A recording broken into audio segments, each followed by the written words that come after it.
ايه اغلب المصالح اللي بتنزلها بتفضل البنات عننا؟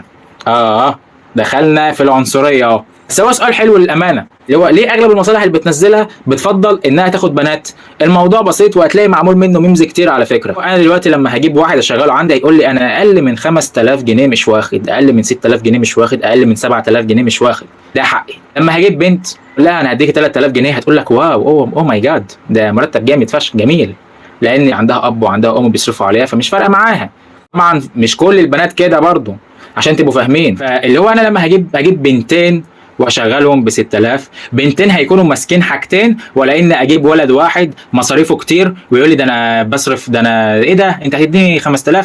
لا دول ما يجيبوش سجاير ومواصلات واكل وقهوه، انما البنت ايه 3000 دول جمال جدا، انا هشتري مش عارف ايه وايه وايه وحاجات كده بتاعت البنات ديت وقشطه الدنيا حلوه.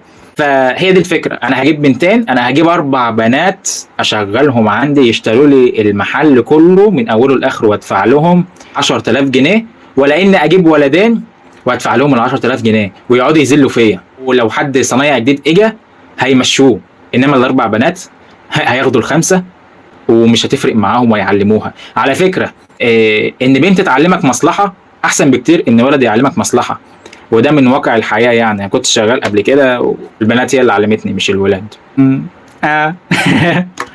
لان مش في دماغهم بقى حته ان انت هتاخد رزقهم او مصلحتهم او انت تبقى احسن منهم، بيحسبوهاش كده. هو ده الحساب الصح، يعني خلينا مؤمنين اكتر يا جدعان، ومش بكفركم بس هو يعني انتوا فهمتوا قصدي.